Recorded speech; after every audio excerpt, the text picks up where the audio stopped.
Welcome to the Sports Bros Podcast, featuring the almighty B-Live, the money man Scottie D, and your host, the head of creative Eddy. The Sports Bros Podcast, by the fan, for the fan, talking sports just the way you like it. And without any further ado, let's give it up for the Sports Bros.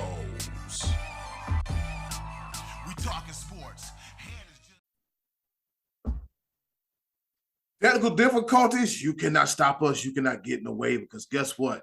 It is another fine Tuesday, and you're tuned into your favorite sports podcast, none other than the Sports Bros Podcast.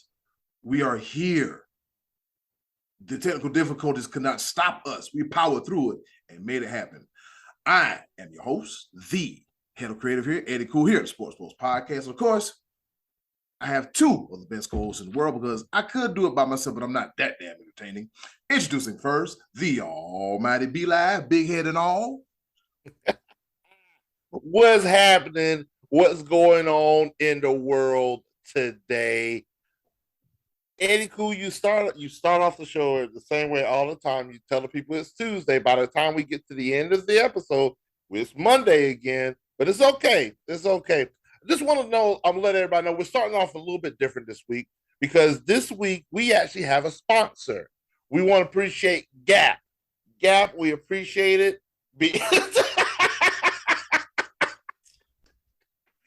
Eddy, smile for the people, man. That is our newest sponsor. Gals love it, so. I'm sorry, I had to do it. I digress. I'm already off the chain already. Go ahead and introduce the other guy. He gonna sing for the people. All right, cool. And speaking of the other guy, he is the pride of Washington, Pennsylvania. None other than the one, the only, the money man, Scottie D.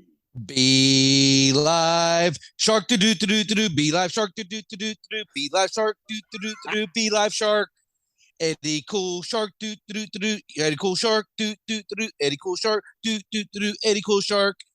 Happy Shark Week, everybody! Happy Shark Week. It is good to see you guys here on the Sports Bros Podcast, starring Scott Donnelly, for another fine midsummer episode. Midsummer Classic last week. This is a Midsummer Classic episode of the Sports Bros. So let's talk football. Let's do it. Yes, the Scottie D mentioned let's talk some football. Be live. Get it together.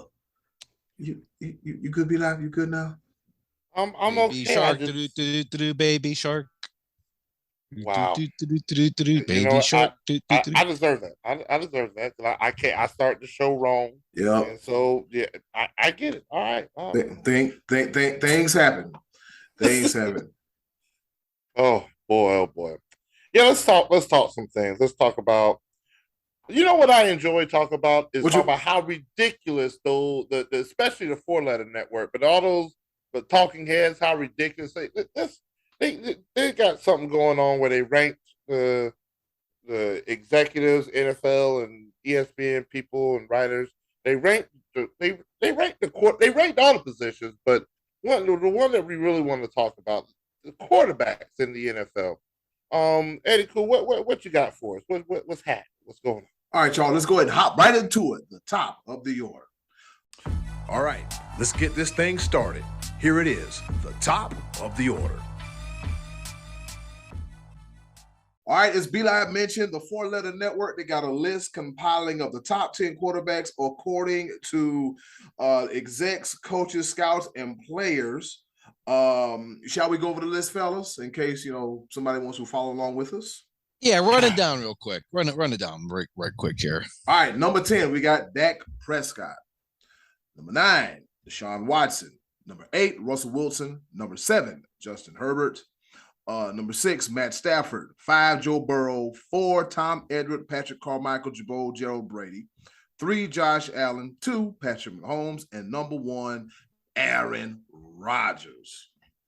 So top 10. Oh, and they had an honorable mention too. Lamar Jackson, Derek Carr, and Kyler Murray, who just got a bunch of damn money. Yeah, Kyler Murray just got a bunch of money. So, fellas, Did they get it right? Did they get it wrong? Did somebody get snubbed? What say you, Scottie D?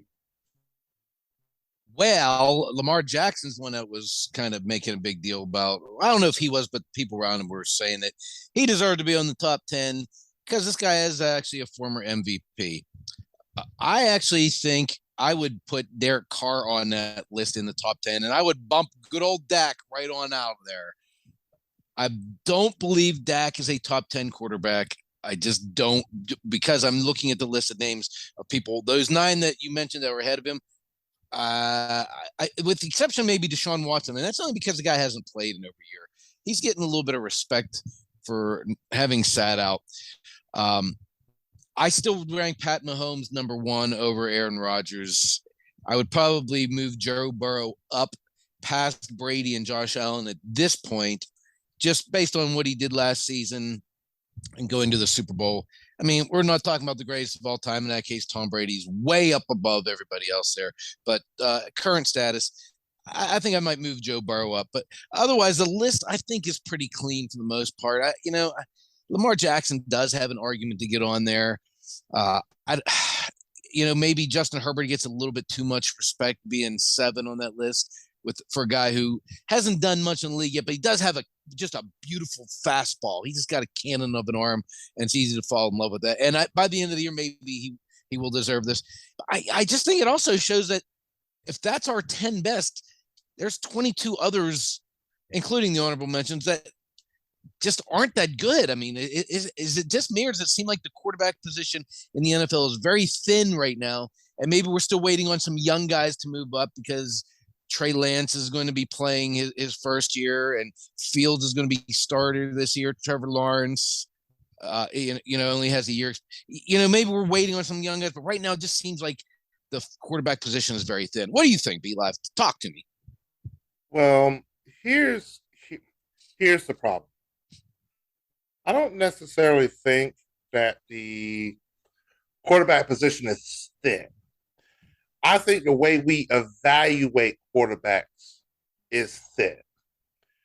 I think that the quarterback position, of course, like to be a Super Bowl winner, elite team, it starts at the quarterback position. But what people fail to realize that there's certain levels to the game when it comes to being a great quarterback, as opposed to being on a great team and being a decent quarterback. And so it's almost like there's a cut above the rest. Aaron Rodgers, I'm going to give him the bump at number 1, 2-time MVP. He's done the most with the least. Now, question, what will he do this year without Devontae Adams? Now we're starting to see, well, is it the quarterback or is it his receivers? We're going to see the same thing with Pat Mahomes and Tyreek Hill. Will Pat Mahomes have the same productivity without a Tyreek Hill? How does his game change? How does he evolve? Tom Brady's proven. Now he's proven. He's done it with, but is he a product of a great system that was already in place in Tampa? Because Tampa has a elite receiving core, and on top of that, he brought on Gronkowski with them. I was hurt when that happened. But let me bring it back a little bit. Let me evaluate a couple things. Why is Russell Wilson on this list? I'm glad you said it, because I feel like I feel the same thing. Why? I can see Dak Prescott being on this list, because at the end of the day, when it comes to the top 32, y'all may not like Dak, but he's better than most. Yeah. Russell Wilson 3, 4, 5 years ago would be in my top 10. Right now, absolutely not. And is that because of the system that he was in? Who knows? He has a chance to redeem himself this year. But what we end up doing with these lists right here is that we're trying to evaluate, we're trying to give what's it called? Where we try to create a scenario. There's a word for it. It eludes me at this point in time. But I know that y'all know what I'm talking about. that where we're trying to say, oh, in this current state, who is the best right now? I can tell you right now, you see me with the Clemson Paul on my shirt. You know how much I love my dude, Deshaun Watson. He should not be on this list right now. After this year, let me find out what he does this year with the Cleveland Browns. Does he still have it? You can't sit out an entire year and still consider yourself to be a top 10, regardless of how much they paid. He might be sitting out too. So it's one of those things where until you show me on the field, I'm the type of person like, let's look at what they did this past year as opposed to what they have potential to do this year. Joe Burrow, he is number 3. If not, I almost want to give him the nod over Pat Mahomes. Almost. But I would leave Aaron Rodgers, Pat Mahomes, Joe Burrow, Josh Allen. You know what? Josh Allen, then Matthew Stafford, then Tom Brady. The reason why I have, even though Matt Stafford won the Super Bowl, everybody knows that Matt Stafford didn't win that Super Bowl. He made some great plays, but that defense was legit. He made plays. Now you can't take away from the fact that Matthew Stafford to Cooper Kupp wasn't electric. OBJ got hurt, but he made plays and was that first half made incredible plays. Mm-hmm. So I put Matt Stafford over Tom Brady just because he did better last year than Tom Brady did. It is what it is. So I don't know. I take 8, 9. I take 8 and 9 off the list. That I keep at 10. Lamar Jackson is 8 for me. Derek Carr is 9. Kyler Murray is not on my top 10. Kyler Murray is a product of who's on the field. Kyler Murray doesn't make half those throws if it wasn't for freaking, you see the Paul, all roads lead to Dabo, D-Hop. He doesn't make half those plays. He gets available, but then he just throws it up in the air, and D-Hop makes Kyler Murray look very, very good. We're going to see these first 6 games who Kyler Murray really is. So, I don't know.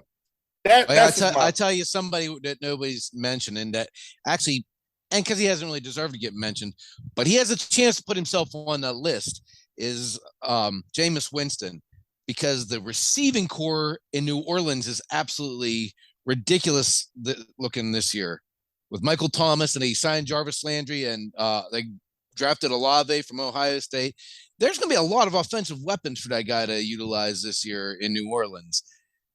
This is going to be like a make or break resurrection year for this guy. And he was playing okay last year, and then he got hurt. But I think he's going in as the starter this year, if I'm not mistaken. Isn't he kind of penciled in to be the starter there? Yeah. They're done with the other goofy guy that likes to play tight end and running back and quarterback. Whoever that goof was. Taysom Hill. That Taysom guy, Hill. yeah, that goofy guy. So I think they figure out he's definitely not going to be the quarterback. So Jameis has a chance to get on the list. And like I said, some of these young guys got a chance to move up on the list. We'll see if, what does Trey Lance have? Because the 49ers are saying the guy that was a game away from the Super Bowl last year is not going to be our quarterback. We're getting rid of him in favor of this young man. So he's got a chance to prove himself this year. Is he going to be good? I guess there's some question marks out there. Is Zach Wilson, he's still a question mark. Jalen Hurts is kind of in a make or break it sort of situation. Tua, I mean, there's a lot of question marks. That's why I'm kind of saying I think the quarterback is a little bit somewhat thin this year. Carson Wentz is trying to prove it again. Matt Ryan's trying to prove it again. Daniel Jones has got a new coach. He's trying to show, maybe under new coach, he's got a little. There's a lot of question marks at quarterback around the league. Here's the thing about it is the reason why there's question marks about the quarterback position in the league is because we've elevated what a good quarterback is. Patrick Mahomes easily did that on his own. And then you throw in the likes of Tom Brady at 48 years old with his avocado ice cream. you throw in Joe Burrow. The draft class that we just got elevated, like not just got, but a couple years ago, when you talk about your Herberts, your Burrows, your Josh Allens, that class of quarterbacks when they came in that elevated what we see as great quarterback play. What used to be good, used to be serviceable, isn't serviceable anymore. And the reason why I say this more than anything is that I'm absolutely sick and tired of people taking what Lamar Jackson is the most dangerous quarterback in the game by far. He is a nightmare on defensive coordinators. What the problem is that he can pass the ball very well. He's that dual threat that people like, oh, that's not going to get him anywhere. It got him. It keeps getting Baltimore in close to the playoffs, in the playoffs, MVP, close to it. But then though they've never invested in the wide receiver position ever.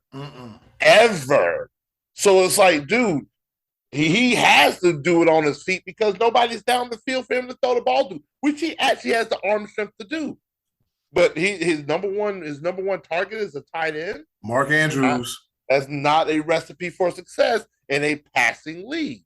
So Lamar, pay the man. Yeah, but even saying that, having said all that, 4 years ago on this list of top 10, you would have Phillip Rivers, Ben Roethlisberger, Drew Brees. There's 3 Hall of Famers gone off the list. That thins out the quarterback position. Matt Ryan was an MVP 4 years ago. He's not in his prime any longer. Eli Manning was still, he may not have been on the top 10, but he was still another veteran quarterback with 2 rings. To me, you take away that's, and even Carson Wentz was an MVP candidate a few years ago, and he is going into a tailspin. It just, to me, I think we're in kind of a transition period with quarterbacks. I you know what? I'm gonna agree with you on one side, and I'm gonna disagree with you on the other side. It's not the fact that we're in a transition period with quarterbacks. We're not developing quarterbacks anymore. They play 1 year and then they in college move on. It's one of those things where they literally half the good quarterbacks are thrown into bad systems. They're thrown in way too early. Your great quarterbacks were drafted later. They were drafted on good teams. And they most of them had a chance to at least develop. I don't think any of them outside of maybe Herbert that started their first year. Like, I think Herbert was the only one that we consider elite. Maybe did Josh Allen start his first season in the league? And that's what he didn't start. Tyrod Taylor, I believe, started off the bat, and then he took his place, I think. That's what I don't. They're not being developed. We're throwing, like, right now. Again, you see the poll, Trevor Lawrence. Good God, if that wasn't the worst situation to throw anybody in. You look at somebody like Zach Wilson, the Jets. They may be getting something together. I don't know, but man, just look at what some of these quarterbacks have been good in the college system. Look at what they're being dealt in the pros. They're not being developed. They're thrown into almost an impossible situation, and then we discard them after a couple years. Look at what's happening. It's always been that way to an extent.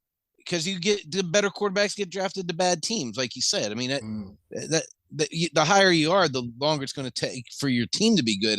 Generally speaking, it's not everybody's going to be like Roethlisberger getting drafted late and on a team that's pretty decent. It's. But give me an example of a team that was bad, got a quarterback, and then became good. Maybe Cincinnati. I was about to say Cincinnati. Yeah, they turned around for sure. Yeah, the Browns. And then you see how they discarded him. I did see that, yeah, but it did kind of work for an extent there. But in comparison to like yesteryear, they are getting developed more at the college level because they all run pro style offenses now all the way down into high school. So they are getting more experience in that aspect. See, that's not what's happening. It's not against pro level talent, but it's the pro systems. They're not running pro systems in college. The pro system in NFL is changing. They're doing a lot more spread. They're doing a lot more read option. That's what's changing the college game. The college game hasn't really changed that much as far as how many teams are taking the ball under center, little to none. But that's evolved in the NFL. The NFL game is changing, which is making it a little bit more like the pass game is more accessible. But once again, I'm not seeing where you're giving some of these quarterbacks a chance. I hope Trevor Lawrence, Zach Wilson turning around. I hope that Baker Mayfield has a resurgence this year. I think there's talent there. I hope that Dak doesn't suck again like he always does. That's just the Cowboys. I mean, we can't really. You once you put that star on your helmet, you're guaranteed to not win anything, but you feel like we them boys. But that's a whole nother situation. I mean, just come on. Because Jared Jones gives a lot of money to bad quarterback like Dak Prescott. Yeah. He gives a lot of money to bad freaking coaches. He does that too. No argument. No argument here. Man, it's all. I'm almost wanted to freaking segue into another situation where you've got a bad owner, general manager, president, does everything, wants to be the face of everything, and it's just a little bit too old for what the game is going on right now. There's somebody else that also may have an illegitimate relationship in the past that may be trying to pay and sign an NDA for people not to find out about. I don't know. Do we want to get into that yet, or we want to talk a little bit of the NFL? We'll get into that in a little bit. But I guess we'll just put a bow on this by saying we're all in agreement that we're in the transition period with the quarterbacks. Yeah, we are definitely. Yeah, we definitely, like I said earlier. Yeah. Yeah, we're definitely in a transition period with the quarterbacks. It's just and I think don't let him talk you into that mess. Don't let him do that. No. We are not. Yeah, we're all in agreement. I don't see what you're trying to do over there. No, we're all in agreement. And wild. And before I go any further, I'm looking at the list. And I'm thinking, I was like, you know what I said? If you ask me, this may come as a hot take. Take Russell Wilson, put him in the honorable mention list, and swap him with Derek Carr. Because I think that you remember before Derek Carr got hurt, that one season he was in consideration for the MVP. Yeah. And then he kind of had a few sluggish years after that. And then something happened last year where everything kind of just came together. I mean, besides from having Hunter Renfrow and then also having Darren Waller, one of the best tight ends in the league. Now he lost Ruggs mid-season. He overcame that. Yeah, lost Ruggs mid-season. So lost Gruden. Insurmountable odds. Mm-hmm. Yes, talk about it, Eddie. Cool. Yeah, I'm saying I got more respect for Derek Carr because I wasn't feeling for him to come back through injury, to get injured, have them few sluggish years, and come back this year with Ruggs being gone, the coach getting 8-6, and everything else is being handed towards him. Now he gets college teammate Devontae Adams. Yep, I'm switching Russ, you want honorable mention, and Derek Carr. Yes, Derek Carr goes in my top 10 list. He'll crack it next year. That he will. Yeah, Derek Carr, he will definitely crack it next year. So we're in transition. Go ahead. So transition. All right, moving right along. Let's talk about Juan Soto, fellas, because if I'm to watch the Nationals, I'm looking at the damage that he did at the home run derby, and I'm scratching my head like, damn, how many brake trucks do we have to back up for him to stay in Washington? Because apparently that $400+ million just wasn't enough. Scottie D, what say you? Man, my heart goes out to Nationals fans. We got a regular Joe Gapkin, Joey Buckets. This guy, he's a diehard Washington and everything. And this is the problem right now with the business that is sports, not just baseball, but sports across the board. It's just the money from the college football ranks to the live golf tournament to Major League Baseball. This is the downside of sports that you can offer in this day and age, 15 years, $440 million, and it's not good enough. Now, I know that contract had some more layers to it than just here's a pile of money, play for us. I know there was other aspects to that. But the Nationals are just a couple years removed from winning the World Series with Rendon and Soto is like the future, and they overcame losing Bryce Harper. I mean, these guys, it's a tough thing, because now what are you going to do? Where do you go through Washington? You have to get a lot back. You have to demand a lot for this guy, because he's 24 and he's still under club control. They were offering him like an extension. So they were, and the guy's personable and exciting. He went and won the home run derby last week. Man, that was the highlight of the All-Star week altogether, I thought, more so than the game itself. You got to see these guys' personalities and a little bit on the field. They were, mingling with Albert Pujols, and Soto's a likable kid. I hate this aspect of the world of sports, but you and I, guys, we've kind of talked about it. What's more likely next year, for Soto or Aaron Judge to be a Yankee? If the Yankees are going to get this guy, they're going to have to give up a lot. They have like some good farmhand, some good young players right now in their system. But right now, there's really only 5 teams that are competing for the World Series, if you think about it. You got the Astros and the Yankees. Then you got the Braves and the Dodgers, and probably the Mets. Those are the teams that are really going after the World Series this year. If one of those teams get this, all the balance tilts in their favor if they can get Soto. But they're going to have to give up a lot to get him, and then they're going to have to pay him a whole bunch to keep him. Business side of baseball, boys. This is a tough one, because they know, as a guy who roots for the Yankees, I'd love to see him in pinstripes. I don't know how the Yankees can afford to pay Giancarlo Stanton the contract he has, with 7 years left on that at age 32. Plus Judge is 30, and he's probably going to want like a 10-year deal.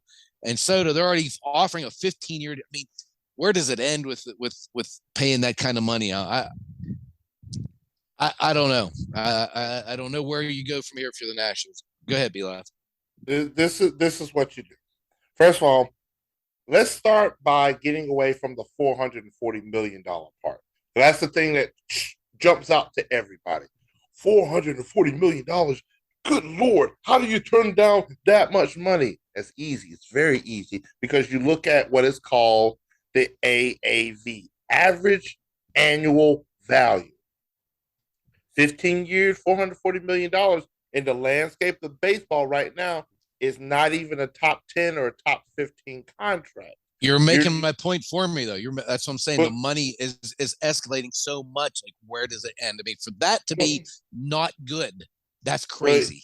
But also, here's another thing that a lot of people are not factoring. Why would anybody in their right mind sign a contract to stay with a team that long, and you don't even know who the owner is going to be in 2 years? Teams up for sale. That's true, but the contract would travel. If he gets that contract, it goes with him. So yeah, it's a matter of just locking into that money. That's well, but here's the thing again. Right, but you're right. That's got to, for him. I'm sure that's weighing on him to not know who the owner's going to be. Because what those contracts going to end up turning up being is that you're going to lock yourself into something that ain't going to be worth the price of tea in China in 3 or 4 years. I know it may be backloaded, but now you're already talking about, hey, I'm only getting paid $15 million year 1, $17 million year 2, $19 million year 3, $21 million year 4, $23 million year 5.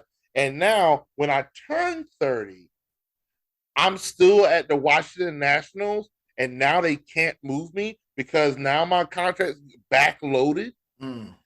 See, that's where I'm looking at. What players need to do is what the NBA is doing very well at. It sucks, but shorter contracts, but baseball, shorter contracts, get your money now. Because in 5 years, you could get even more money if you do it with it. Like these contracts that go for God knows how long. Yes, this seems like a decent amount of money, but $440 million over 15 years isn't that much. And he knows that. His agent knows that. They don't know the status of that organization. Sorry, Joey Buckets, but he knows it. They don't know the status of that organization. I'm not willing to sign that contract. I You know what? I'll sign 5 years, 200 million right now. I do 5 years, 200 million, 40 million average annual value. I sign that and stay with the Nationals and show people that I'm loyal. I signed that right now. The Nationals didn't offer that. That's why now they're trying to trade him. Scott Boras knows what he's doing. He's the agent for Juan Soto. He knows exactly what he's doing. He knows the kid's value is worth way more than averaging 28 million a year. Come on, they know they need to do better, and they try some backloaded contract that ain't gonna work. Juan Soto, get your money, get out of Washington D.C., do what you need to do. You know what you're doing. St. Louis, I think he's going to join us in Pittsburgh, where you belong. He's going to end up in St. Louis. St. Louis has got a better package for him as far as young prospects. St. Louis is on the cusp of being competitive. They're right there. They're maybe a piece away. So I see him in St. Louis, maybe San Diego, maybe like one of those teams that they have moving pieces that would appease the Nationals, because the Nationals are going to want a hefty penny for him. I don't see him with the Yankees. I don't see him with the Dodgers. I don't see him with a team that's already there. I see him with a team that's on the cusp, because there's a few teams that are trying to do what the Atlanta Braves did last year. They're going to dump. They're going to reload, and those are the teams that I see that Juan Soto's going to be at. One of those teams that are they're going to make the playoffs, but that one player away that could get them to the World Series. So we'll see. But yeah, that contract, I wouldn't have touched it, because you can't look at the total. You can't look at the 440 million. You got to look at the average annual value. 28 million per year for his level of play. Oh no, can't do it. I wish I could get one of them average. What you call it? Was it AAVB live and average annual value? Yes, I would love. Yeah, you could sign me for 280,000. You can take a couple of zeros off of that. I'd be perfectly fine. 280,000. I'd be living life with 280,000 a year. Hey, well, I'm gonna get there one day. Right now, I'm maybe at 28,000. I just want one more zero a year. One more zero. We're gonna get there. It's all right. One more zero a year. So yeah, I think I've been hearing a lot about about when it comes to Juan Soto, like their teams are willing to dump prospects and everything. I think somebody said the Guardians got a bunch of prospects. Everybody got prospects, and everybody wants in on the Juan Soto sweepstakes. How could you not? He's a hell of a talent, generational player. So we gonna see who does what. And when we come back, right here on the Sports Bros podcast, the unexpected happened this past week involving Vincent Kennedy McMahon. We'll talk about that right here next on the Sports Bros podcast. All right, as B-Live alluded to earlier, there's a certain owner of a certain company that decided to retire after 40 years on top. We are talking about Vincent Kennedy McMahon. Everybody, the story about what's going on, allegations of everything and hush monies, NDAs and all that. Fellas, I will say this. Well, first of all, this is the wrestling segment of the podcast. So if you don't want to listen to the wrestling segment of the podcast, hang around anyway. But if you really don't want to listen to it, come back to the Choices of the Voice. Give it about 5-10 minutes. We'll get it. But fellas, Vince McMahon's impact on the wrestling business, and I was one of the many that thought I would never see the day where he would retire. Scottie D, man, what say you? Well, if we're talking, what has he meant to the world of the world of wrestling and just actually pop culture in general? He's been a major crossover, and we don't know the full story yet, because there is still some chapters unwritten as far as what happened with him and some of these women and the allegations of paying hush money. If indeed it was just him paying a woman that he had an affair with, or several women he had an affair with, to be quiet, that okay, fine, it was a scummy thing to do, to cheat on his wife, and all that stuff. We're just gonna stick to the part of what he meant wrestling wise, and And as far as like the crossover, he was really an innovator because we grew up, well, at least I did because I'm older than you guys, watching territories. The WWE was in my area in the Western Pennsylvania, in the Northeast, and in the South there was the Georgia and the NWA and the Ric Flair area, and there's territories all around the country. And Vince McMahon thought that wasn't good enough. He wanted to conquer it all, and he kind of tied it all together, became one big powerhouse. And he did a lot of that in the early '80s, Hulk Hogan and Hulkamania, and never looked back from there. Just he had some legal issues with a little bit of a drug trial in there in the early '90s, and he got through that, and he had a few scandals along the way. But this is a guy who took wrestling as like kind of a taboo thing where you had just like, oh, you're kind of a wrestling fan, into a enormous a public company, a company that is mainstream. And I kind of always thought of Vince as a Lorne Michaels type of guy, where he's head of this entertainment company, and you see guys on Saturday Night Live move on. He has a good cast, and these people leave and they go and do movies and become stars. And there's always a place for them. They always come back. You always see some of these stars come back and they host a show or do cameos and guest spots. And that's kind of way WWE and back then the WWF was. He created stars, and those stars would kind of move on, and then he would replace them with other stars. But they always come back. They always come home. You always see some of these older guys come back. But look at some of the biggest celebrities that are out there today. There's no bigger celebrity right now than The Rock. That's a wrestler.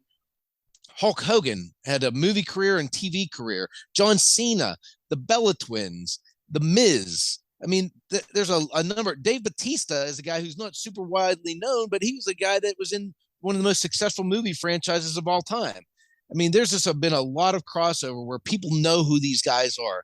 And Vince McMahon, in recent years, although he's kind of gotten a little bit maybe stale, some would say, he's been an absolute genius when it comes to marketing and getting this product to be more than just a regional wrestling program, and turned it into something that the three of us enjoy talking about all the time. It's something that people just get behind. They love pro wrestling. He doesn't like to be just pro wrestling company. He wants to be sports entertainment company.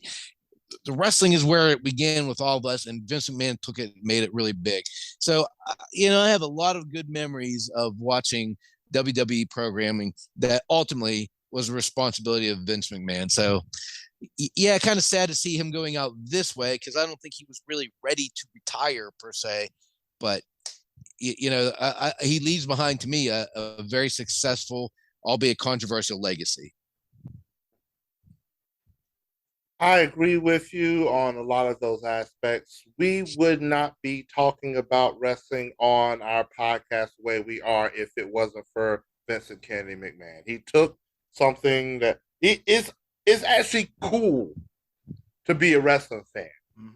20 years ago, 30, 40, it's cool to be a wrestling fan because it's transcendent. It's transcendent.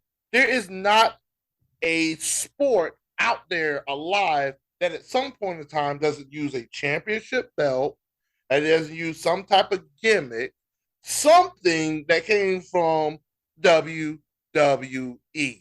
You remember that video? What was it? The Indianapolis Colts in the locker room, give me 2 claps and a Ric Flair. Yeah, transcendent. Almost every sport has some type of championship belt. Everything that WWE brought to the table. Now, granted, some of these gimmicks have come from other wrestling factions, other wrestling productions, NWA, ECW, WCW, TNA Impact, now the latest competition, is with AEW. I would say, especially with AEW, TNA Impact, some of these promotions wouldn't even be in existence if it wasn't for the groundwork that Vince McMahon did. We like to joke about him on his creative side of things because he's old. And some of his ideas were over here just like, bro, come on, man. The storyline in wrestling, Nobody cares, old man. Yeah. Just push something different. But when it came to the social media atmosphere, the reach that WWE has, it has a bigger reach than most other sports entertainment factions, industries, sports in general. Like it literally has a bigger reach. There's not too many more things that reach the global aspect more than what WWE does. Oh, And worldwide. So yeah. So yeah, I mean, like outside of the Super Bowl, I mean, there's not too much that really beats what WWE, especially with what they do with WrestleMania and just the different, like just coverage in general, and then all the different ways it means. Please, AEW, Tony Khan, for the love of God, streaming HBO Max, make it happen. Good Lord. The WWE network, I think, was possibly the best thing that WWE ever did because it made everything that much more accessible. We ended up spending the money on anyway, but it almost alleviated some of our own out of pocket because he now generated more revenue with advertising and stuff like that. So where they're making the same amount of money, we're spending less. We're getting to see the pay-per-views. I've always had trouble coming up with $50-$60 for one event where I'm sitting at the house. If I'm paying $50-$60, I would at least like to be at where it's at. And so having to pay $50-$60 for every UFC fight, every big pay-per-view event, that's tough on the pocket, Dana White. I said what I said. Paying that money every time. Yeah. Yeah. All right, cool. Tough to pay for it to see it. But another thing with Vince McMahon too is everything that is the WWE is his vision. Mm-hmm. If you watch AEW or some of these other wrestling shows, which I actually I'm probably at this point prefer AEW, but when you're watching it, it's like watching an old school wrestling show. The WWE has the production value of that's second to none. The production of it, it's become just it's a show. It's a traveling show, and the production value is incredible. From the entrances to the highlight reels and packages they put in place, and the music. I mean, everything about it is just an entirely big production, and that's all goes back to the vision of Vince McMahon. Yeah, B-Live, if you remember when we were in Detroit and we went to Hell in a Cell, and just seeing the presentation of Hell in a Cell, like we see this big ominous red cage. I mean, the cage had its own theme music, boom, boom, boom, boom, boom. Had its own theme music, and people were cheering a cage. What industry do you know where people cheers a cage being lowered to the ring? I guess Vince like, you know what? Damn it. If we're gonna bring the cage down, we gotta paint it red. We gotta give it some ominous, some scary music. We gotta make people fear this cage. It didn't scare me, but I was like, that's a pretty cool, the light smiles. Okay, just from a production standpoint, I get it. Mm-hmm. It was an entire experience. Yep, a whole experience. And so that's one thing. Like I applaud. Like at the end of the day, we talk a lot of trash about his creative style. Like some of the storylines in wrestling. We're just like, bro, come on now. Come on. Like if Lacey Evans come out to this ring one more time, they have no idea what they're doing with Lacey Evans. Nothing. They're force feeding us Austin Theory, and his name is Austin Theory. It ain't just Theory. But I get it into some of the silliness. But at the end of the day, he built a brand that will be around for decades. This is almost self-sufficient, because here's the thing about WWE. We're going to watch it whether it's good or bad. Yeah. Watching it when it's good. Holy. If it's bad, what the hell is you doing? And we're over here waiting for you to get me to something that's going to be good. But guess what? We're watching it. We're engaged.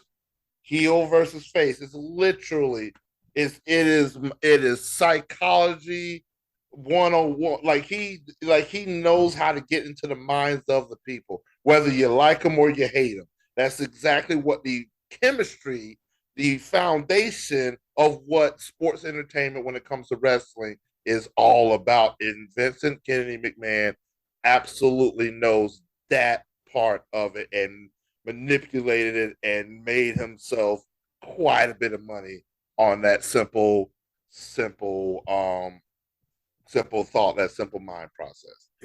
Yeah, because like a lot of people say, oh, well, he bought out the territories. It was bad for business. You got to think about it. At one point in time, like the mid-90s, looking at wrestling, it was bad for both WCW and WWF at the time. It was bad, like you said, the steroid scandal. And then WCW going through this whole transition period. And then next thing you know, here comes Monday Night Raw, and then here comes Monday Nitro. And then they got the Monday Night Wars, and Vince's top superstars, they leave and jump ship. Vince over in a panic, and all of a sudden, I think like Vince thrives off of competition. He thrives off of competition. He thrives off of being pushed and being forced by, I got to adjust. So then came the Attitude Era. I can't tell you a single good match from the Attitude Era, but I can tell you moments from the Attitude Era. And so Vince just rolled that wave. And so he wound up buying his own competition, which he did. You a bad man when you buy your own competition. You got a bunch of money. You're a bad man if you buy your own competition. We got to say, Scottie D. He had big stones. I mean, that's what got him to where he is. And not everything worked. I mean, he tried the XFL. That didn't work. And he tried it again, and it's not working the second time. And we haven't gotten there yet. And it's not Vince McMahon. It's The Rock that's doing that. That's because he already had to sell it because it already sucked the second time. So not everything he did was good. We all agree that it wasn't very good. No, we do not. So, you're going to stop using that line. We do not agree with we all agree that the XFL was a failure twice. We all agree on that. No, we do not. Wait a minute. What was that? What was that? Go ahead. What was you about to say, Be Live? I was about to say we do not agree with Scottie D. Like, not at all. I'll let you know when I agree with you. Trust me, don't I? I'll say. All right, so we can all agree that the XFL was a terrible product first time and second time, and we can just move on from there. Well, fellas, looking at my watch is about that time. Guess what time it is? Scott to stop being a heel. That's what we need to stop doing. He ain't gonna force feed us with some BS. Hell no. But yeah, it's time for something else. Baby shark, baby shark. Oh, Lord. According to this watch, this time for our favorite portion of the show. You guessed it, the choices of the voices. With that being said, hey, yo, button, hit it. Choices of the voices coming at you right now.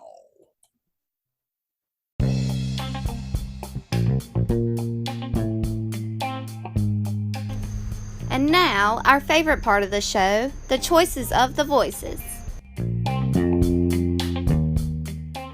Once again, thank you to the wonderful and ever so lovely Miss Button for introducing our favorite portion of the show. Man, you heard a woman. It is time once again for another edition of our favorite portion of the show, the choices of the voices. We ask you the question, you give us an answer, and we read it and have fun with it. With that being said, Scottie D, what's on tap for this week's choices of the voices? In the spirit of this past week's All-Star game and going to the old ball game, we asked, what's your pleasure when you go? What do you like to buy, purchase, consume, eat, drink? What do you like to go and get when you're at the ballpark? And we had a lot of people that showed up and gave us some pretty good answers already. Cool. What did they say? What did the people say? Let's go ahead and fall into it, shall we? All right, Hunter Simboli, who was on the show last week. Thanks for popping up with us, buddy. He says, dollar hot dogs are the move in Cleveland. Can't go wrong with some loaded nachos and jalapenos. Okay. Yep. All our dogs. Good luck with anywhere else. Oh, I was just saying. All right, well, I may want to go to a Cleveland Guardians game now. Yeah. I'll throw down some dollar. A dollar, a whole American dollar. Yeah. Okay, I could do that. I can tell you from experience, there weren't any fun at the Wild Things Park last summer on Dollar Hot Dog Night. That was no fun. Anyway. Oh boy, here we go. All right, we got Tom Wynn. He said years ago, I'd say I would stop buying stadium beers when the prices went super nuts. Yet, despite pre-gaming in the parking lot and pounding the beers, I still buy them inside. So Tom Wynn likes the beers, All right, there you go, B-Live. There you go. There you go. All right, the Hall of Famer Uncle Max, he says a large soda and a couple of hot dogs is my usual. Last time I went to see the Pelicans, I also bought a t-shirt and a cap. So glad I work at Dagwoods. They allow me to wear my Pelicans gear to work. Represents. That's what I'm talking about. Myrtle Beach Pelicans, baby. Yep. And he also throws in where he works at Dagwoods. Yep. In North Myrtle Beach. Nice little sports bar, yeah. Yep. I gotta check that. Is it right? Is it located right in front of what was that?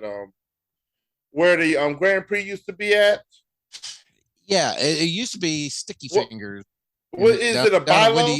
Windy Hill, yeah, right next to that area. The old Bilo. The Super Bilo, right? Okay, I know exactly where that's at. Okay, gotta check that out. Uncle Matt's doing what it do, yes sir. All right, right in that area. All right, Sean Connors, he says PNC has some great Diet Coke for a small fee of $7. The best Diet Coke around. That was my part. Who went to the Pirate Yankee game with me a couple weeks ago here, and we chose not to go the Tom Wynn Be Live beer route. We just had a couple of refreshing non-alcoholic beverages, and they are not cheap either. So you better sip slow and savor the flavor. Man, I'm gonna need an extra cup of ice. Y'all killing me. $3 for some ice? Nah, I'm good. I'll swallow spit. I'm good. All right. All right, we got Trey Dizzle. He says, I get chicken fingers and fries with honey mustard. He gets them at the sports bar too. That's what he always got at overtime. That's what he gets everywhere. and I think he goes on to express he loves Dak Prescott as well. So all right, moving right along, we got Chris Phillips. Chris Phillips said peanuts. Peanuts and Cracker Jacks. I don't care if I ever go back. Ever come back. Now the question I gotta ask him, maybe he'll respond. Maybe hear this. Now, does he prefer roasted or boiled? Ooh. That is a very, very, very important answer.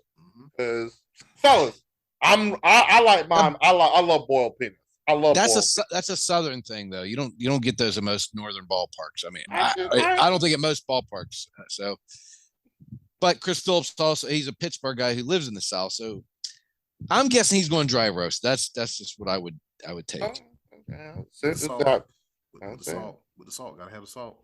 All right, we got Keith Murphy. He said Wawa Classic in the parking lot. Woo, Wawa's. In case you don't know what Wawa's is a convenience store chain like in the northeast part of the country, like Philly, Jersey, that area. And Wawa got some bomb sandwiches. Let me tell you, boy, them things was good. They are good. He is not lying about Wawa's. All right, the coffee but the sandwiches on point. Matty Ice Martin Tracy, he says, always got to have one of these when you go to Fenway. Matter of fact, took my daughter to a 3-game week, took the daughter to the game 3 weeks ago for a 5-4 win over Detroit. Now, I think I missed something, fellas. What did he say? What exactly did he probably, most likely with him, he probably posted a picture. And I'm trying to see.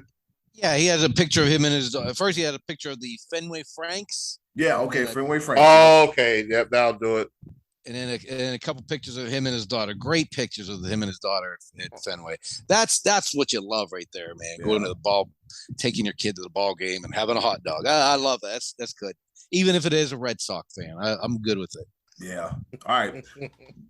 Brian Early, he said, I go right to the pizza shop and grab a slice and a Penn Pilsner. Watch 3 innings and then leave and go to Mike's Beer Bar across the street. He said, after one beer, he said, I'm good. I'm gonna go to the bar where I can get 3 for the same price. One, I understand it. Yeah. I wish I had that in me. I can't. When I do go to the I'll get into that later. But yeah, I can understand. You get 3 innings. All right, I was here. I saw a piece of it. I'm gonna watch the rest of it.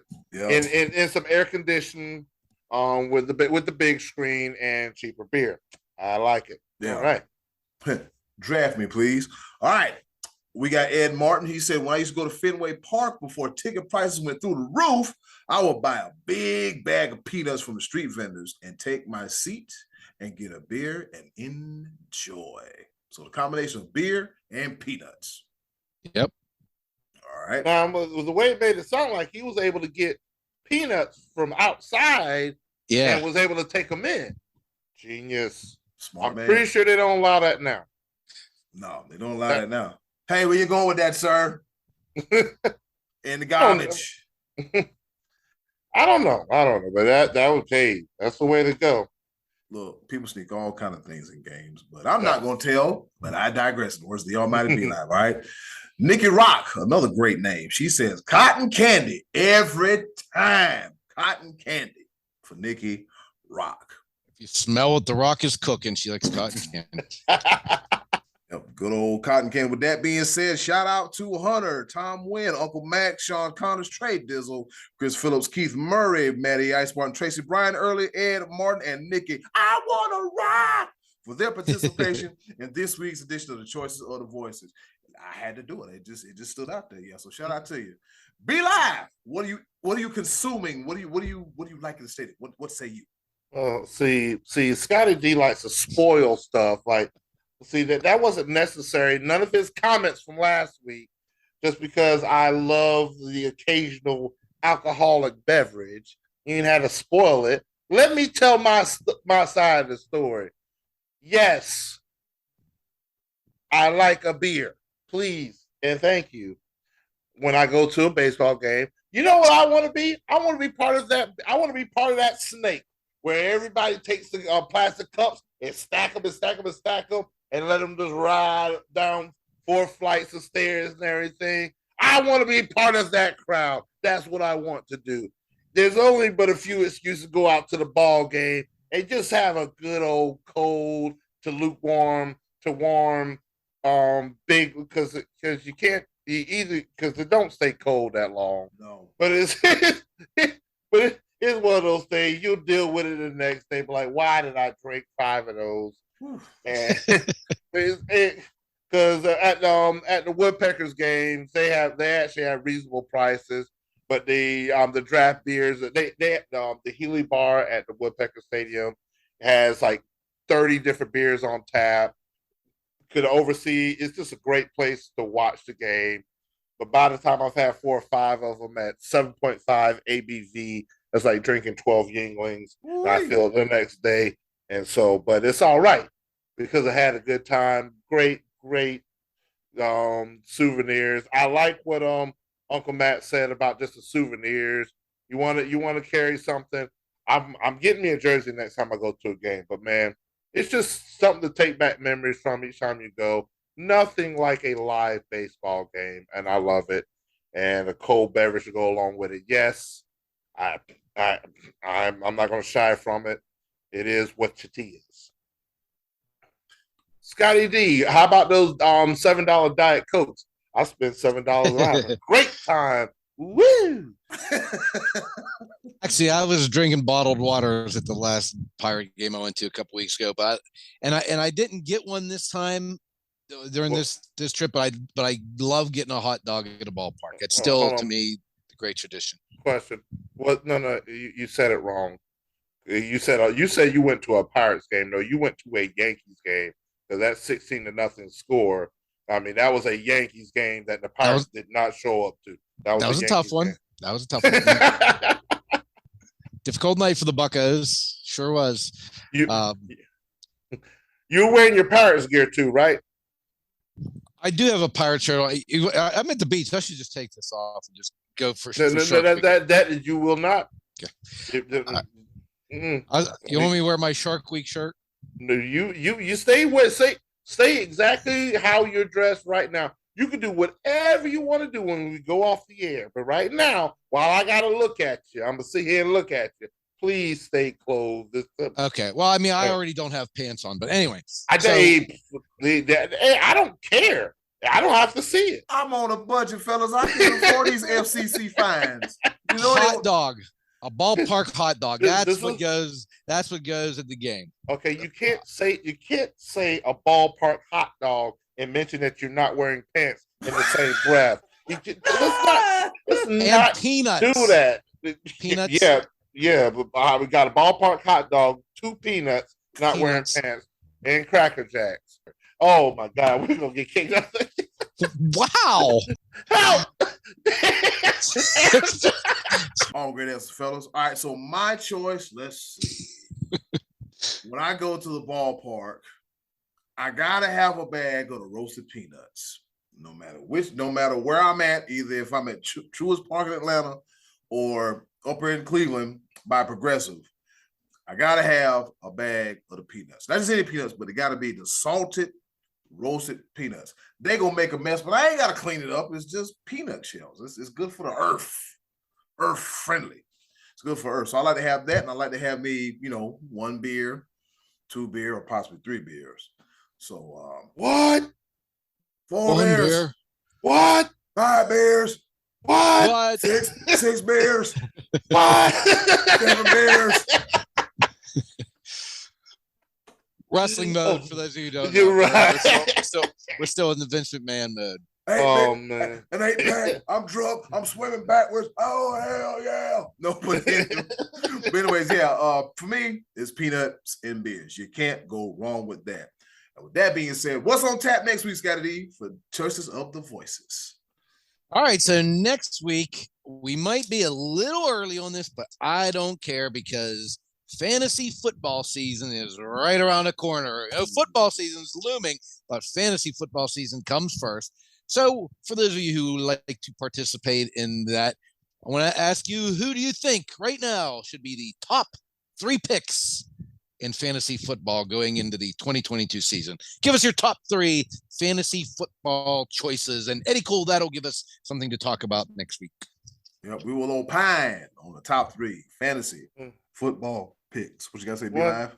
Well, you said, wasn't it Corey that won the Sports Bros Fantasy Football League? Yep. And congratulations to him, blah, whatever. I'm still a 3-time Sports Bros Fantasy Football champion. It is what it is. Which is incredible considering we've only done it 2 years. That's absolutely amazing. Amazing statistic. We recognize the ABA before they merged into the NBA. So just like we're gonna recognize the Eddy Cool Football League before it merged into the Sports Bros Football League. So, so my championships are just as valid, sir. Outstanding. Yeah, so kind of like Ric Flairs in 16 world championships. I mean, Exactly. That good point. Good point there, guy. There we go. So Scottie D can suck on a ballpark hot dog. Ladies and gentlemen, that's been another edition of Choice of the Voices. We finna get the hell up out of here. We finna go home for a round of pepper. Hold on, baby. Don't sneeze. Pepper coming right up.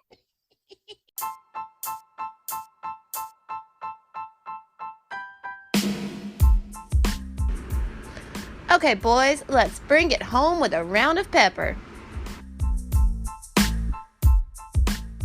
Well, you heard, woman, it's time for us to go home and get the hell up out of here. But before we go, we got a round of pepper. That's right. We do it. 3 topics, rapid fire style, kind of, sort of, not really. Baby, just don't sneeze on me because that thing is still out there, all right? You know how we do it. 3 topics, rapid fire style, kind of, sort of, not really. Here to engage, enlighten, and most importantly, entertain. All right, with that being said, I'll go first. You guys remember on this day in history, Nolan Ryan? You guys remember Nolan Ryan, right? Ryan Express? Yeah, I kind of remember a little something about him. Yep. He put that one dude in a headlock and gave him a knuckle sandwich. Yep. So Ventura. Yep, never forget. I'm pretty sure Robert Ventura waits. So that damn old man beat the hell out of my head. All right. So on this day back in 1992, the Ryan Express, he strikes out his 100th batter for the 23rd consecutive seasons. Think about it. Let's say it one more time. He struck out his 100th batter for the 23rd time in consecutive seasons. In all 23 years he's playing, he struck out 100 batters. So let's do some math right quick, shall we? 23 times 100. 2,300 strikeouts. And that's at least. Now there's plenty of seasons where he struck 200, 300 batters out. Yeah. He was a master at the strikeout game. And so 23 straight seasons. How many pitchers can say that they pitched 23 seasons, period? Not a lot. Because he pitched like with the 70s, 80s, and the 90s. Mm-hmm. You know what? That's one guy I really wish I would have saw play, Nolan Ryan. Really. I really wish I would have saw him like do old school. Yeah. Old school. Yep. Yep. Over to you, Scottie D. Okay, so the Buccos the other day drafted Termarr Johnson. Many were considered him to be the best hitter in the draft. He says, Pirate fans, you got the best player in the draft. Gives me hope for the year 2026 when he finally comes around for that 4-year window. We'll say goodbye to him in 2030. But the Buccos took on this past weekend the Marlins, who going into the series hadn't scored in like 33 innings or something. And of course they put 8 on the board against the Buccos. That's a whole other thing. It's a team that struggles to score. They scored 8 in the first night. The second night, the Pirates beat them 1-0. So the Marlins, again, back to their struggles. Sunday with the 5th inning, the score tied 1-1. They start off the inning with a batter getting hit by a pitch. The next batter comes up and bunts. I was blown away because not only did he lay down a beautiful bunt against Pittsburgh, but he beat it out. So now they had runners on first and second and nobody out. So I turned to my dad and said, wouldn't it be smart if the Marlins would bunt again? And you know what they did? They bunted again and moved the runners to second and third, and the next batter got a bloop single and scored 2 runs. And that, my friends, is fundamental old school baseball. It's not swinging for the fences, hoping that home run. It's manufacturing runs. For a team that was struggling to score runs, I was so thoroughly impressed by a bunt and a bunt leading into 2 runs scored. I didn't even care it was against the Pirates. I was just so thrilled. The bunt, bloop single gives me hope. Termarr Johnson gives me hope for the Pirates. The Miami Marlins gave me hope for baseball. Be Live, over to you, my friend. That was very touching. That you were excited about a bunt bloop single. Yeah, very excited. While he's watching his other team, the New York Yankees, lead the major leagues in home runs. All right, cool. Hey, do you think there was any bunt singles going on in that 27-3 Blue Jays Red Sox game? Ended up being 28-5. 28-5. 28-5. What in the world is going on? And then the one dude quit on the play. He quit on the play. I'm just gonna walk towards the ball. I'm shipping your ass to the minors now. He looked up, completely lost the ball. It lands a good 30 feet behind him. He realized it. He looks back. Yeah. Oh. All right, cool. Another one of my guys is already running toward it because I clearly missed it. Inside the park grand slam. You can't make this stuff up. All right, Red Sox, get together. So that dude just had a real Orange Cassidy moment. I don't care. Whatever. He threw his hands up. He was like, I don't got it. I don't got it.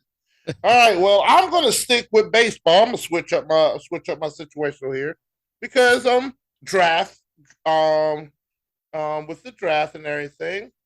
So Mason McGuire gets drafted, I believe, in the 8th round, and you might wonder, Mason McGuire, why does that name sound somewhat familiar? Ooh. Well, Mason McGuire is the son of slugger Mark McGuire, and with his 70 home runs, and we just talked about him last week, Mason gets drafted in the 8th round. Why is this significant, though? It's because of who he got drafted by. Out of all the teams in Major League Baseball, he gets drafted by the Chicago Cubs. Mark McGuire had an infamous battle with one Sammy Sosa and the Chicago Cubs back at the height of the home run slugging steroid era, et cetera, blah, blah, blah. One of the most exciting rivalries when it came to the home runs and such and such. And now Mason McGuire is playing for the enemy. Hey, Mason, do your thing, bruh. Sammy Sosa, you look good before you went 10 shades lighter. I said what I said. Eddy Cool, the ball. Yeah, he had the nerve to wear a pink suit. All right.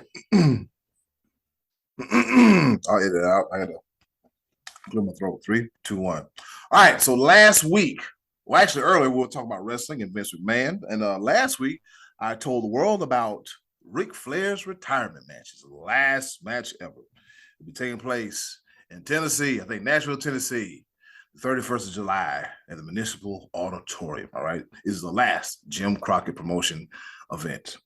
But that's not the only match on the card, fellas. I found the card itself. And let's take a listen of who is on this card as well, too. Pretty stacked. All right.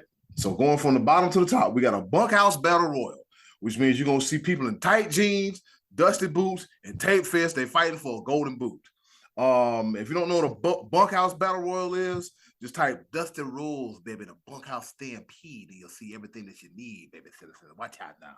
All right. Then representing the AAA Mexican wrestling luchadors, we got Laredo Kid versus Bandito versus Taurus versus Rey Fenix. All right.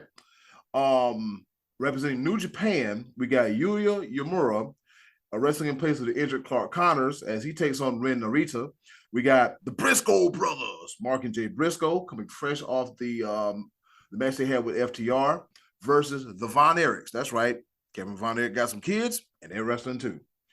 Then we have the Wolves versus the Motor City Machine Guns. And then for the Impact Knockouts champion, or actually the Impact Knockouts champion, Jordan Grace versus Deonna Purrazzo versus Rachel Ellery. Then we have an Impact World Championship match as we have Josh Alexander versus Jacob Fatu from Major League Wrestling. And, of course, the main event itself, Ric Flair and Andrade El Dodo versus Jeff Jarrett and Jay Lethal. There's been a series of, like, vignettes and videos. It's a nice story behind it. It's just like, it's not just like, okay, here's Ric Flair's last match, but they put some production behind it. And, the creative aspect is pretty good. So, loaded card. They busted him open, I believe. Didn't they bust him open at the press conference? Yeah, he got beat up at the press conference, after the press conference. And it was some pretty good piece of work. Let's make sure. So we've got SummerSlam Saturday, right? And then we've got this coming Saturday, and then you've got it sounds almost like a TNA pay-per-view. I don't know what it is, but it's a gym promotion. Hey, we got a full weekend of wrestling. I ain't mad at it at all. Let's get it. And UFC, Juliana Pena trying to defeat Amanda Nunes for a second time. Wow. This is going to be a loaded weekend of action sports. I like it. Yes, sir. A loaded weekend. I need 9 TVs. Over to you, Scottie D.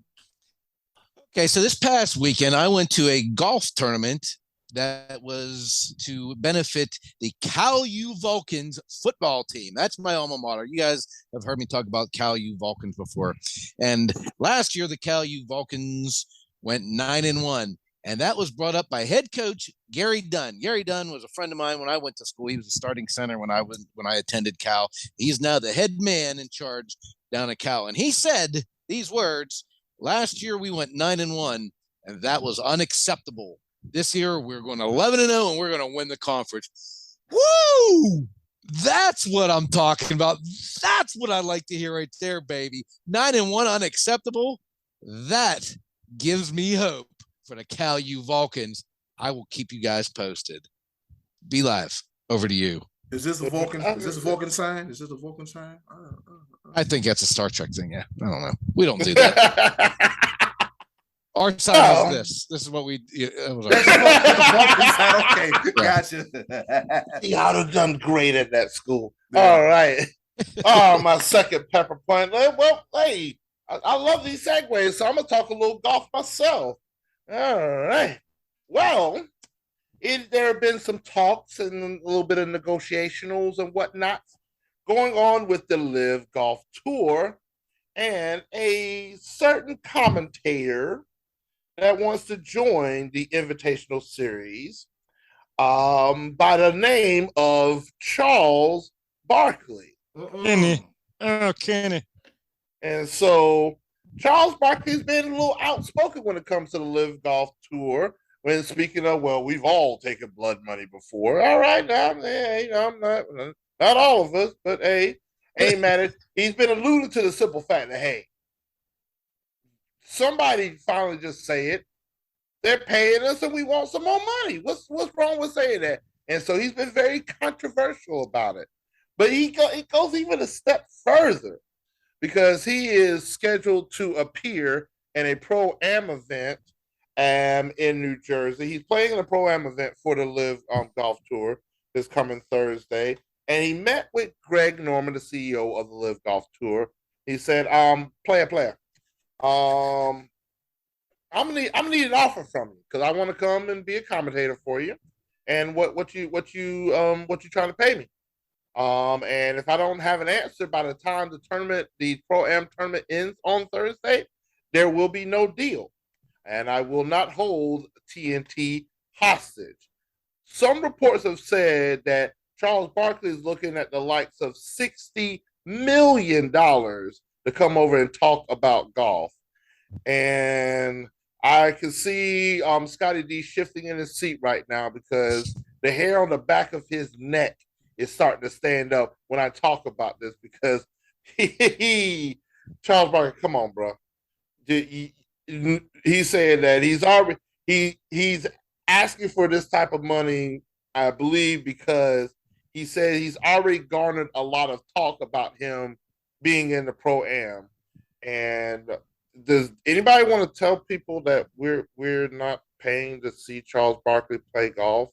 He's part of the blooper reel when it comes to golf. And bruh, please stick with basketball. You got a great thing with inside the NBA.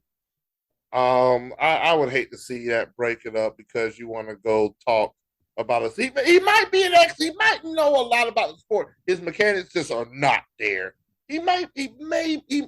Charles is a smarter person than what we give him credit for. He may know something about the sport that he's talking about, but I feel like it's more of an entertainment side of things. I don't know, but shoot. The Live Golf Tour. I want to watch it this weekend, but I don't know what to watch it on. And no. So, all right, and cool. Eddy, cool for the ball. I'm all the way out the way. I'm trying not to get hit by a golf ball because Charles Barkley, you never know what you're gonna get. You don't know if you're gonna get hit by the stick. Ain't no way I'm paying money to sit on the side. What when he's about to tee off? Ain't no way I'm sitting. The people that be just lined up right beside where people are teeing off. Ain't no way. And no, you ain't about to catch one, but on my temple. I already got a big enough knot on the top of my head already. What you mean? Oh, it's there. You got a knot. You got that knot part right. Let's see. Here's the thing. Here's the thing. I talked about myself. I could have talked about the knot on your head, but see, there you see you. But see, if you just let it go, let me talk about myself. I was trying to be nice, but I was being nice. I didn't ask for an amen. This was not. I didn't want an amen or a B selection from the choir. Amen. Talk about your head. No. All right. So enough of the head and answering everything. All right. So my third and final pepper point. It's a life lesson. Right. So Eddy Cool gives our life lessons. So there's been times where yours truly has been told that he avoids conflict. You know what? I don't think it's called avoiding conflict. Ladies and gentlemen, I'm teaching you a life lesson. And kids, come close. Okay, Eddy's talking to you. It's called knowing when to pick your battles. Because, see, sometimes you got to know when to fight and when not to fight. You got to analyze the situation. Okay, is this worth fighting for? Okay, then I'm going to get confrontational and get in a conflict and then have conflict resolution, which means you ain't got to beat and slap and knock upon each other. Just handle it like real true adults. All right. So, with that being said, know the difference between avoiding conflicts and picking fights. Because if you learn how to pick your battles, if you learn to pick your battles and be smart, you can live to fight another day. All right. That's all I got for you. Scottie D, over to you. You're being smart. You're teaching us to be smart. Be smart. And another good thing to remember, you can pick your friends, you can pick your noses, but you can't pick your friends' noses. All right. So my final pepper point goes on to us. Boo. Get off the stage.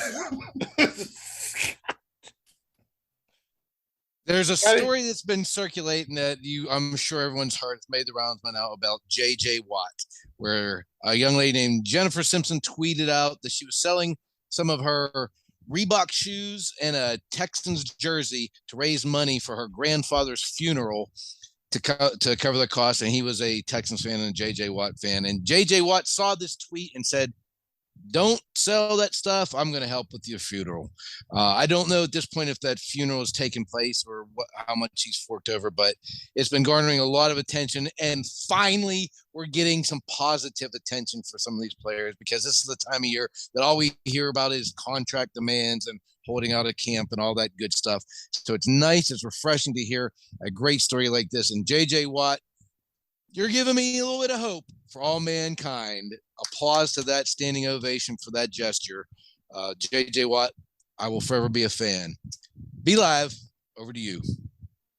All right. Well, it's hard to follow that with him being such an outstanding human being, and then with the shenanigans that I bring to the table. Because you know how I like to do my third and final pepper point. All right. For any of us that have been watching the past few weeks when it comes to ESPN First Take, there's been a certain voice that we haven't heard in quite some time. And it was okay. Take a vacation, do your thing. It's okay. Like, cause some people, he has a controversial voice that comes by the name of Stephen A. Smith. I never thought I'd see the day that I would say, you know what? I miss hearing Stephen A. Because the person that has been taking the mantle, Stephen A. Smith, Chris Mad Dog Russo, you got one more time to blow out the speakers in my TV talking some mess at 9:30. Like, yo, in the morning. Why is you yelling? Hollering. He hollers when he's wrong. Like when he has a good point, he will leave. He's calm, cool, collected. He'll get a little hype about it. But man, let this dude be wrong about something. No, player, bruh. I don't need that defense mechanism. I will give you this. Congratulations for being elected to the Sports Media Hall of Fame, 20 plus year Radio Hall of Fame. Congratulations to him for that. But this is the same dude that was on First Take that said that Michigan was the #2 college football program of all time. Michigan. Not Ohio State, but Michigan. How? Sway, how? Chris Mad Dog Russo, congratulations, but please, can we get Stephen A. Smith back? I can tolerate his hollering just a little bit more. I really can't. I holler too. I'm really loud and I'm really vocal, but come on, bro. You can't be loud and wrong. You can't do that. You can't do it. I need come on, loud and wrong at the same time? No. Like, you can be wrong, because that's what Scottie D is a lot. You can be loud the way I am a lot. You can't be loud and wrong. Like, you're a combination of me and Scottie D. And that's just a bad combination to start with. So, listen, I mean, we can coexist. We can be here with each other, but man, loud and wrong is just not a good combination. Congratulations to Chris Mad Dog Russo. I said what I said. Yes, sir. Wait, did you say Greg Norman a little bit ago? I said, did I say? Did you mention Greg Norman? Did I say Greg Norman or the shark? The shark on Shark Week. You brought up Greg Norman. No. Be live shark. Boy, you fell right into that one. Be live shark. You fell right into that one. Boy, Daddy shark. Daddy shark. Daddy shark. And in closing, ladies and gentlemen, it's been another episode of the Sports Bros Podcast. Thank you for listening. I damn near broke my chair, but don't tell nobody. And in closing, do something nice for yourself, and if you can, do something nice for someone else. They'll greatly appreciate it now more than ever. I'm hungry. It's been another episode. B-Lev called me a saltine. I'm a little hungry for one of those too. I'm eating on camera. It's been another episode of the Sports Bros Podcast. B-Lev, before you get out here, take us home. Yes, sir. Y'all take care. Be safe. Love y'all. And thanks for listening and watching. Bye. Sports Bro Shark. Sports Bro Shark. Boy, these ribs are good. Oh, bye. Don't get off the camera snacking. Huh? Hey, it's Eddy Cool here from the Sports Bros Podcast. And do you want some more of the Sports Bros Podcast in your life? Wait a minute, don't answer that. The answer is yes. And I know you want some more of the Sports Bros Podcast in your life. Do us a small favor. Go to the description box, click our Linktree link, and you'll see all the links on how to follow the Sports Bros Podcast. Once again, thanks for listening.